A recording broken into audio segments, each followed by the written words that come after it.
நண்பர்களுக்கு வணக்கம். எம்எஸ்சிஆடி YouTube channel பேனாக Dharmapuri. நான் உங்கள் நண்பன் முருகன். இன்றைக்கி வந்து பார்த்திங்கன்னா, அந்த குமார் போர்ட் ஸ்டீரியோ போர்டு வந்து கஸ்டமருக்கு கொடுக்கும்போது பார்த்திங்கன்னா, அந்த 5200 வந்து ஃபால்ட் ஆகிடுச்சு. அதுக்கு ஆல்டர்னேட்டாக வேறு 52001943 போட்டாச்சு. போட்டுட்டும் பார்த்திங்கன்னா, இந்த பயோஸ் செக்ஷனில் வந்து சின்ன ஃபால்ட் ஆகிடுச்சு. இந்த எஸ்எம்டி 1K 1.1K ரெசிஸ்டன்ஸ் வரும், அது வந்து போயிடுச்சு. அது நம்மக்கிட்ட ஸ்டாக் இல்லாதனால பார்த்திங்கன்னா, நம்ம காமனாக யூஸ் பண்ணுற 1Kவும் 1.5Kவும் காமனாக போட்டு இப்போ செட் ஆன் பண்ணியிருக்கேன் பாருங்கள், தெரியுதுங்களா? 1K 1.5K அந்த பயோ செக்ஷனுக்கு ஆல்ட்ரு பண்ணுறது நம்ம காமனாக போட்டிருக்கேன். இப்போ பாருங்கள், இது வந்து ஆடியோ இதில் 4 டிரான்சிஸ்டரும் போட்டுட்டேன்.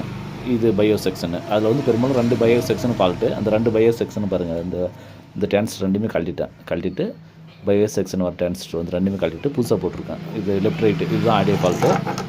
மற்ற இப்போ பாருங்கள், ஆடியோ வந்து ஓகே ஆகிடுச்சு பாருங்கள்.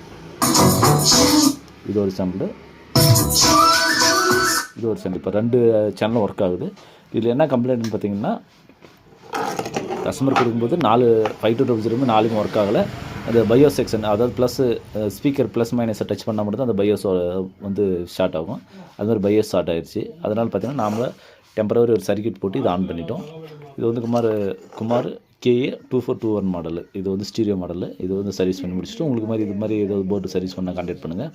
தொடர்ந்து வீடியோ பார்த்துட்டு வாங்க நண்பர்களே. எம்எஸ்சிஆடி யூடியூப் சேனல் பேனாக தருமபுரி. நான் உங்கள் நண்பர்கள். நன்றி, வணக்கம்.